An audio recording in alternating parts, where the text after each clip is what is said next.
I had a pretty good weekend at the yard sales. I thought I'd share what I found.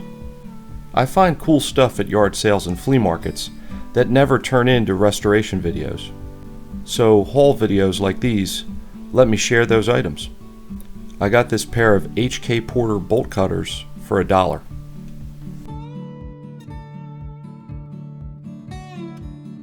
One handle is bent.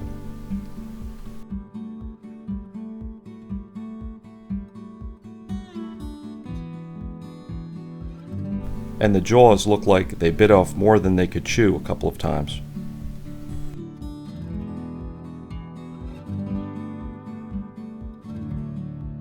Looks like these were called High Power 14-inch with a 1909 patent date.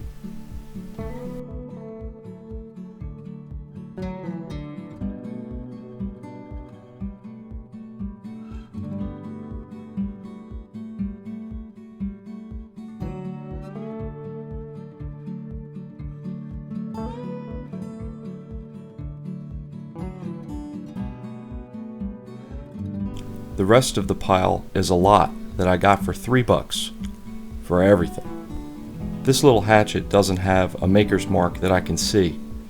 I just thought it was cool. I love old wood-handled putty knives. They always clean up really nice. This big screwdriver also does not have a maker's mark. She's a little better than 16 inches long.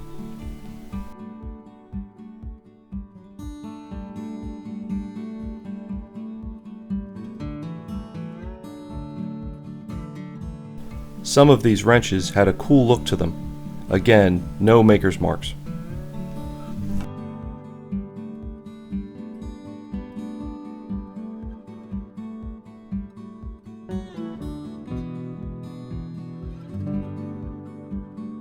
These two are square head set screw wrenches.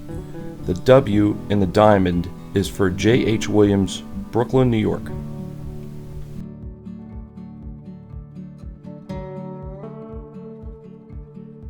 Here's a 1912 catalog page showing the wrenches. The 501 is for 1/4 inch set screws and the 502 is for 5/16 inch set screws. I happen to have a 5/16 set screw. Let's see how the wrench fits. The square jaw opening fits the head of the screw nicely.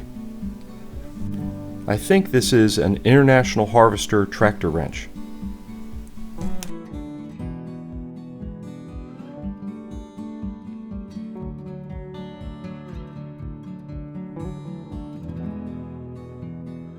Here's a close-up of the marking. I think that's the old I inside of an H logo. I don't know if the blue paint is original. Here's a pair of Sargent parrot head pruners.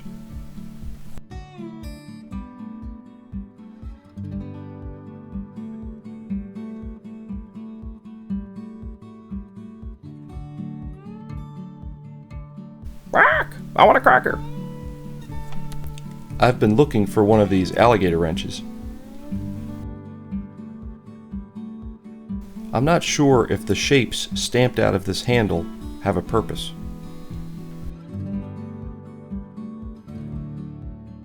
For me, the gem of the haul was this Ford wrench.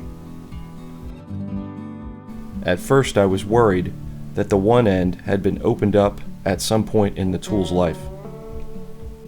I was happy to discover that this T1917 wrench was specially designed to adjust the transmission bands and was included in the toolkit that came with every Model T. How cool is that? I hope you enjoyed the video. Thanks for watching.